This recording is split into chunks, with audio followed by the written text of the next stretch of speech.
అదే చెన్నై ఎప్పుడో ఓడిపోవడం చూసినారా మీరు? అది కూడా ఆర్సీబీ పైన. కప్ నమ్దే.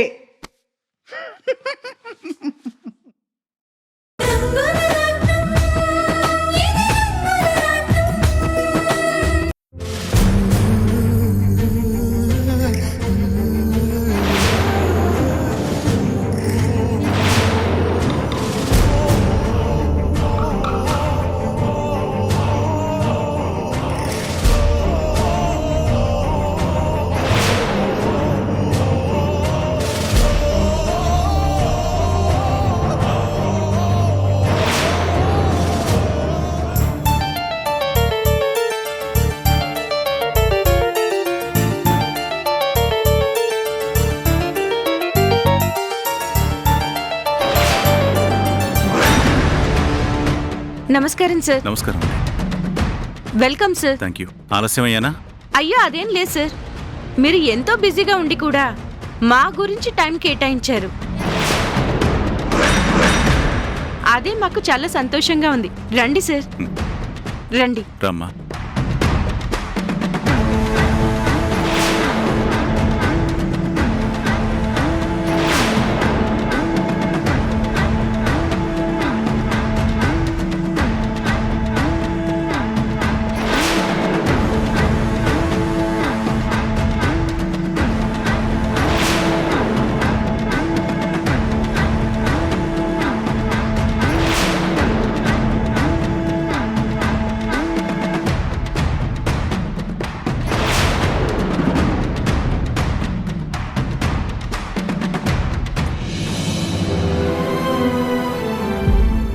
డాడీ, ఫ్రెండ్ ఎటు వెళ్ళింది?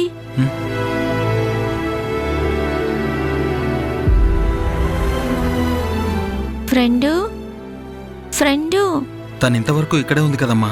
వాష్రూమ్కి వెళ్ళిందేమో, వస్తుందిలే. వంశీ అంకుల్ కూడా రాలేదు. ఫంక్షన్కి వస్తానని నాకు మాట ఇచ్చాడు. ఫోన్ చేయి డాడీ. అలాగే.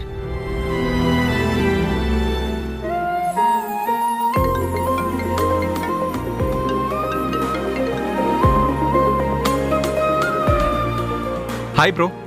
బ్రో, ఎక్కడున్నావు బ్రో? ప్రియా నీ కోసం వెయిటింగ్.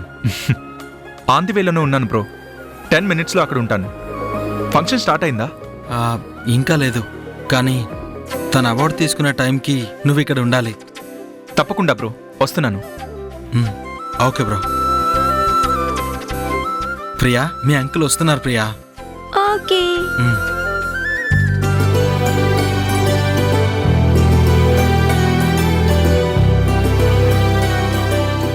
రండి సార్, రండి, కూర్చోండి.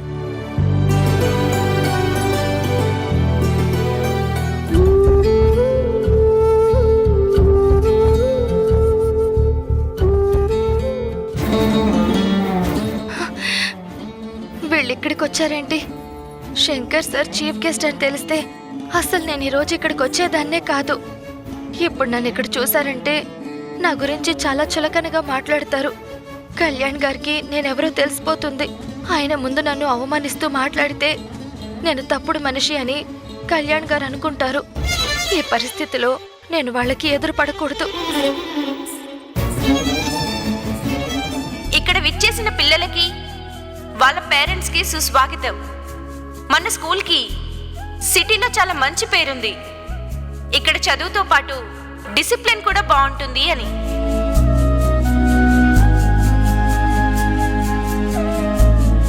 దానికి మేము ఎంత కృషి చేస్తున్నామో పేరెంట్స్ కూడా, మీరు కూడా అంతే సపోర్ట్ చేస్తున్నారు. అందుకే మీ అందరికీ సభాముఖంగా థ్యాంక్స్ చెప్తున్నాము.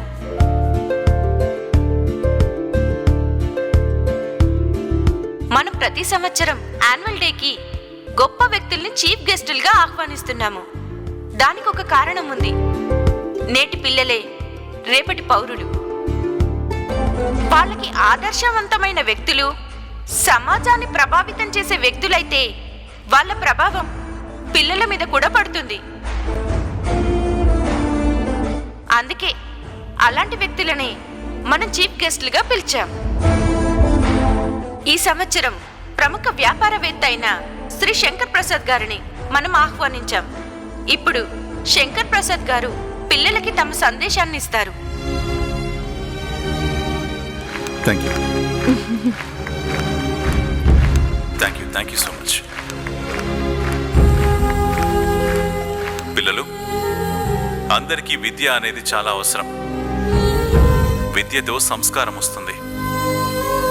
విద్యతో ఎన్నో కొత్త పరిశోధనలు చేసే అవకాశం వస్తుంది. విద్య మనం బ్రతకగలిగే ధైర్యాన్ని ఇస్తుంది. అందుకే పిల్లలందరూ బాగా చదువుకోవాలి, ప్రయోజకులు కావాలి. చదువుని కష్టంగా కాదు, ఇష్టంగా చదువుకోవాలి.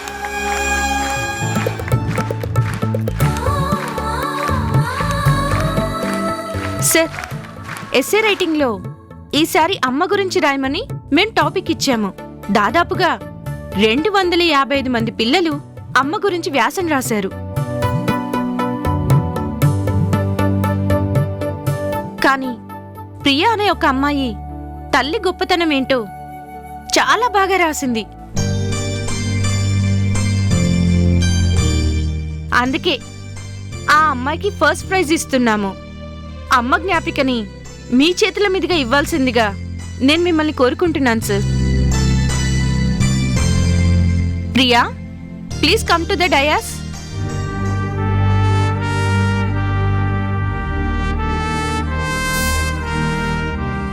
ప్రియా, రామ్మా.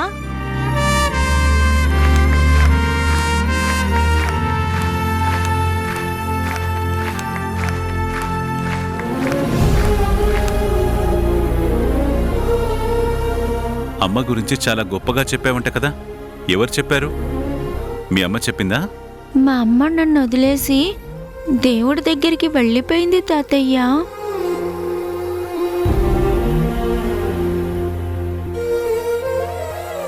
అమ్మే తెలియని నువ్వు అమ్మ గురించి ఎలా రాసావు? నాకు ఒక ఫ్రెండ్ ఉంది. అమ్మ అంటే ఎలా ఉంటుందో తనే నాకు చెప్పింది. తను చెప్పిన మాటే నేను ఇక్కడ రాశాను. మా అమ్మని తన మాటలతో నాకు చూపించింది నా ఫ్రెండు. ఆ అమ్మ ఎవరో కానీ చాలా గ్రేట్ అమ్మా.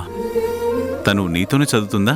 ఫ్రెండ్ అంటే నా ఏజ్ కాదు తాతయ్య, ఈ అక్కంత వయసు ఉంటుంది. సరే, తను ఇక్కడికి వచ్చిందా? ఇక్కడే ఉంది తాతయ్య. మీరు ఒప్పుకుంటే తన చేతుల మీదుగా నేను ప్రైజ్ తీసుకోవాలనుకుంటున్నా. మీ ఫ్రెండ్ పేరేంటి? సీత.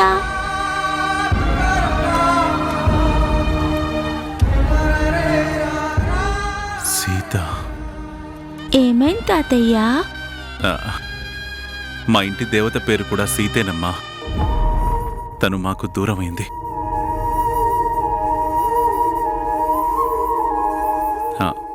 అమ్మా సీత, నువ్వెక్కడున్నా వెంటనే స్టేజ్ మీదకి రావాలి.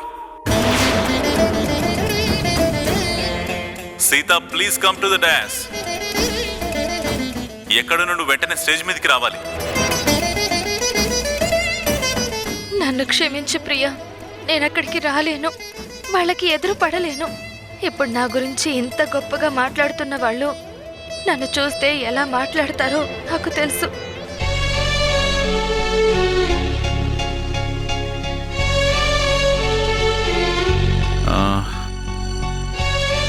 మీ ఫ్రెండ్ వెళ్ళిపోయినట్టుందమ్మా.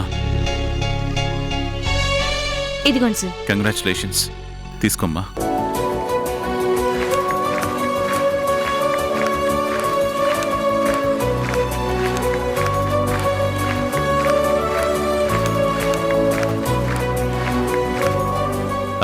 సరే గాని, నీ ఫ్రెండ్ అమ్మ గురించి ఏం చెప్పిందో ఇక్కడున్న వాళ్ళందరికీ చెప్తావా?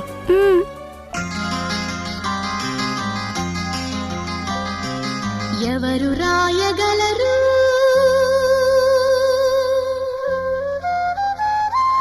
అమ్మాను మాట కన్న కమ్మని కావ్యం? ఎవరు పాడగలరు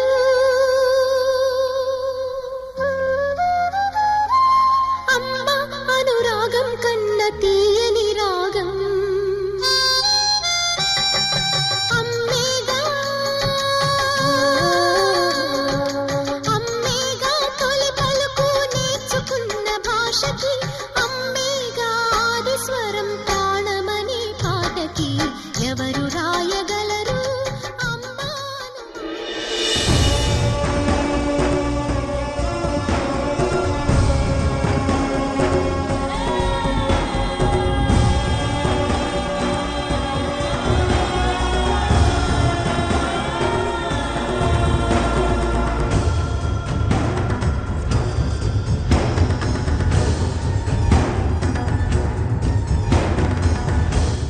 పేరు మార్చుకున్నది.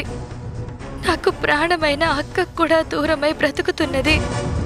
మీకు ఎదురు పడకూడదని, నా జాడ మీకు తెలియకూడదని. అందుకే ప్రియా బాధపడుతుందని తెలిసిన మాటైనా చెప్పకుండా ఇలా చాటుమాటుగా తప్పించుకుని వచ్చేసాను. అమ్మా సీత, నువ్వెక్కడున్నా వెంటనే స్టేజ్ మీదకి రావాలి.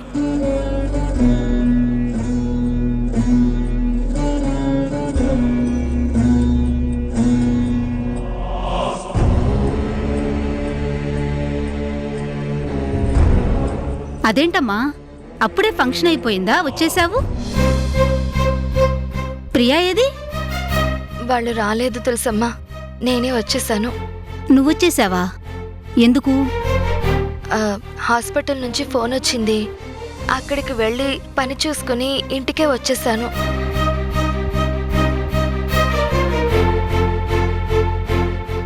నువ్వు చెప్పిన మాటకి నీ కళ్ళలో బాధకి పోలిక కుదరటం లేదు. అక్కడ ఏదో జరిగింది, అదేంటో తెలుసుకోవాలి.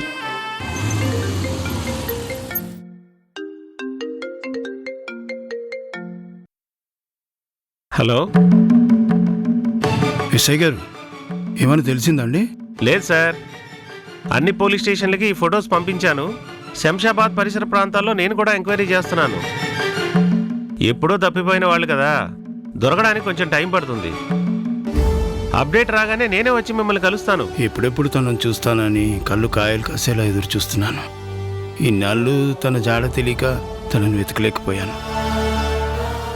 ఇప్పుడు తను ఇక్కడే ఉందని తెలిసాక తట్టుకోవడం కష్టంగా ఉంది.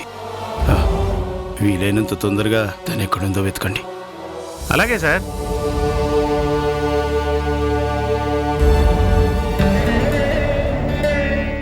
అదే సార్ బంధానికి ఉన్న గొప్పతనం. ఇన్నాళ్ళు వాళ్ళని ఎలాగైనా పట్టుకోవాలని ఎంతో ధైర్యంగా వెతికిన మీరే వాళ్ళు ఇక్కడికి దగ్గరే ఉన్నారని తెలియగానే ఇంకా ఎందుకు కనబడడం లేదు అని బాధపడుతున్నారు. ఇన్నాళ్లకు ఒక ఆధారం మీకు దొరికిందంటే మీ మనవరాలు మీకు దగ్గరవుతుందన్న సంకేతం ఆ భగవంతుడు మీకు ఇచ్చినట్టే సార్. అవును సార్, మనిషిని నమ్మినవాడు మోసపోతాడేమో కానీ ఆ భగవంతుణ్ణి నమ్మినవాడు ఎప్పటికీ మోసపోడు సార్. వాళ్ళను చూడాలని నేను ఎంతగా తపన పడుతున్నానో వాళ్ళని శంకర్కి చూపించాలని అంతకంటే ఎక్కువగా తపన పడుతున్నాను. ఎందుకంటే శంకర్ కోపంలోనే అన్నా తన మనవరాలను నేను కావాలని దూరం చేశానని నా మీద నింద వేశాడు. వాడి స్నేహాన్నే వదులుకోలేని వాడిని వాడితో బంధాన్ని ఎలా వదులుకుంటాను? నా కూతురు పిల్లలు నాకు ప్రాణంతో సమానం. వాడి రక్తాన్ని వాడికి అప్పగించేంత వరకు నేను మనశ్శాంతిగా నిద్రపోలేనండి. ఒక పని చేద్దాం సార్, ఈ ఫొటోసు, చైన్ ఫొటోసు ఇవన్నీ వేసి పేపర్లో ప్రకటిద్దామా? తను పొరపాటున చూసుకోక కంప్లైంట్ ఇవ్వకపోయినా ఆ పేపర్ అయితే చూస్తుంది కదా. అలా అయినా మన వర్షం మన దగ్గరికి వస్తుందేమో. మంచి సలహా ఇచ్చావు బాలాజీ. వెంటనే ఆ పని చేద్దాం. ప్రియా, కంగ్రాచులేషన్స్. ప్రియా ఆగు. ఏంటమ్మా ఇది? సీత నిన్ను విష్ చేస్తుంటే అలా పట్టించుకోకుండా వెళ్ళడం తప్పు కదా. మరి నేను ప్రైజ్ తీసుకుంటున్నప్పుడు నా ఫ్రెండ్ అక్కడ లేకపోవడం తప్పు కాదా? అదా, హాస్పిటల్ నుంచి ఫోన్ వస్తే వెళ్ళిందంటమ్మా. అంటే నా ప్రైజ్ కంటే హాస్పిటల్ ఇంపార్టెంటా? అది కాదమ్మా, నీ దగ్గర డాడీ అందరూ ఉన్నారు, కానీ హాస్పిటల్లో ఎమర్జెన్సీ ఉంటుంది, అందుకే వెళ్ళాను. నాకు అమ్మ గురించి చెప్పింది నువ్వు, నేను అదే రాశాను. అమ్మంటే నీ అంత గొప్పగా ఉంటుందని ఆలోచించి రాశాను. అందుకే నాకు ఫస్ట్ ప్రైజ్ వచ్చింది. అంటే ఈ ప్రైజ్ నీ వల్లే వచ్చింది. అందుకే నీ చేతుల మీదుగా తీసుకోవాలని అనుకుంటే నువ్వేమో రాలేదు.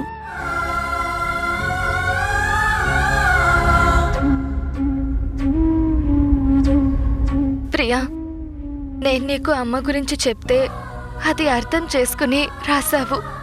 అందుకు నీకు ప్రైజ్ రావడం నాకు చాలా ఆనందంగా ఉంది. నా జీవితంలో నేను ఎప్పటికీ రుణపడి ఉండాల్సిన మనిషివి నువ్వు. ఎందుకంటే తెగిన గాలిపటంలా దారి తెన్నో లేకుండా వెళ్తున్న నాకు ఈ దేవాలయం లాంటి ఇంట్లో ఆశ్రయం దొరకడానికి కారణం నువ్వు. నా జీవితం కుక్కలు చింపిన విస్తరిలా మారకుండా మీ డాడీ కాపాడారు. నాకు ఉనికినిచ్చి మళ్ళీ ఊపిరి పోశారు. అలాంటి మిమ్మల్ని నేను ఎప్పుడూ మర్చిపోలేను.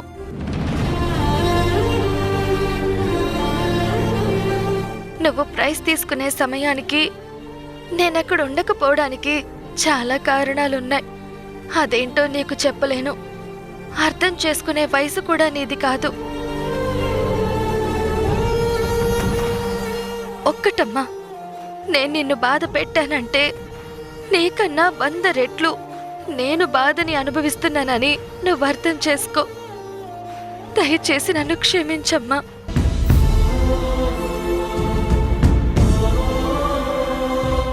సారీ ఫ్రెండు, నువ్వింత బాధపడతావు అనుకోలేదు. నువ్వు అక్కడ లేవు అన్న కోపం వచ్చింది, అందుకే అలా అన్నాను.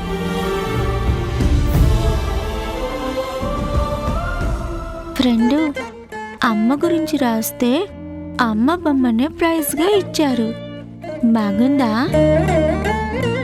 బొమ్మగా ఉన్నా అమ్మ ఎప్పుడూ బాగుంటుందమ్మా. ఎందుకంటే అమ్మ లేని జన్మ ఉండదు. అమ్మకి పిల్లల్ని మించిన జీవితం ఉండదు. త్యాగానికి రూపం అమ్మ. నిజమైన ప్రేమకి నిదర్శనం అమ్మ. అందుకే బొమ్మ అయినా అమ్మలాగే కనబడుతుంది.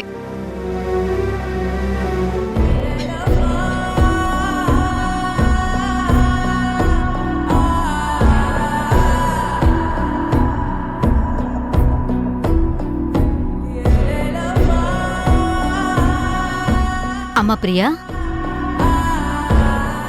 అక్కడ నీ మీద ఎంతమంది కళ్ళు పడుంటాయో ఏమో. రామ్మా, దిష్టి తీసి స్నానం చేస్తాను. రామ్మా.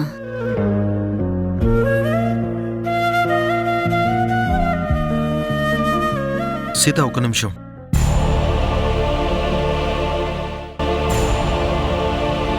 హాస్పిటల్ నుంచి నీకు ఎలాంటి ఫోన్ రాలేదని నాకు తెలుసు. మరి నువ్వు అక్కడి నుంచి ఎందుకు వచ్చావో నేను తెలుసుకోవచ్చా? అదేం లేదు సార్, హాస్పిటల్ నుంచి ఫోన్ వస్తేనే వెళ్ళాను. నేను డాక్టర్ని సీత. ఎమర్జెన్సీ కేసు అయితే డాక్టర్కి కాల్ వస్తుందే గాని సిస్టర్కి రాదని ప్రియాకి తెలియకపోయినా నాకు తెలుసు. నువ్వు అక్కడి నుంచి వచ్చినందుకు బాధపడుతున్నావు. అయినా వచ్చావు అంటే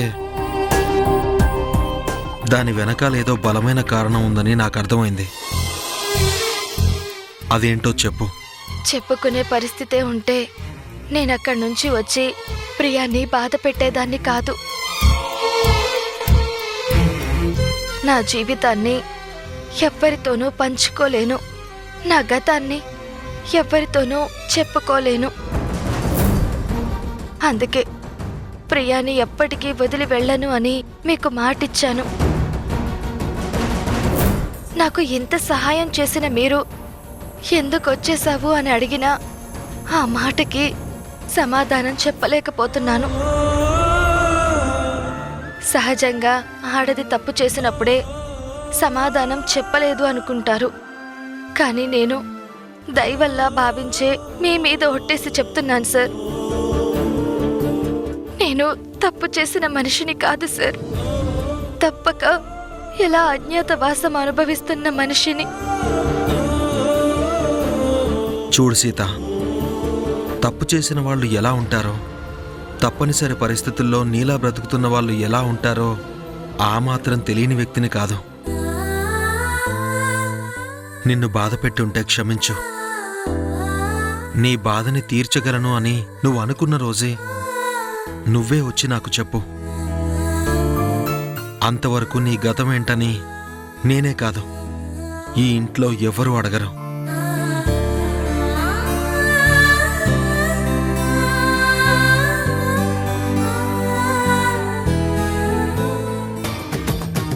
నేను సమంతకి శంకర్ ప్రసాద్ గారికి కనిపించకూడదు సార్. అలా ఎదురైతే ఎలాంటి నిందలు వేస్తారో తెలీదు. అవి మా అక్కతో చెప్పి తనని మరింత బాధ పెట్టలేను. అందుకే నా గతం ఎప్పటికీ మీతో చెప్పుకోలేను సార్. అచ్చు ఇలాంటి చైనే వర్ష మెళ్ళో కూడా ఉంది. అదే ఆధారంగా వర్ష దొరికేలా చేస్తుందని ఆ నమ్మకం నాకుంది. మంచిదొదనా. అన్నయ్య సూర్యం గారు ఎప్పుడు కలుస్తారా అని నేను కూడా 1000 కళ్ళతో ఎదురు చూస్తున్నాను. వర్ష చైను దొరికిందని సూర్యం నిజమే చెప్పాడు. అదే ఆధారంతో సూర్యం వర్షాన్ని కనిపెట్టి శంకర్ దగ్గరికి తీసుకొస్తాడు. అప్పుడు ఈ స్నేహితులు మళ్ళీ ఒక్కటవుతారు. నా కంఠంలో ప్రాణం ఉండగా అలా జరగనివ్వను. శంకర్ సూర్యంలని కలవనివ్వను. జనరల్గా నేను అనుకుంటా కదరా, అంటే మైండ్కి ఏమైనా క్రియేటివ్ థాట్స్ వస్తాయి కదా, అవి ఇట్లా అనుకుంటా అట్లా జరిగిపోతారా? అది అలా జరిగిపోతుంది అంతే కాదురా. అది అయ్యేంత వరకు నువ్వు జనాలు కాబట్టి జరుగుతుంది.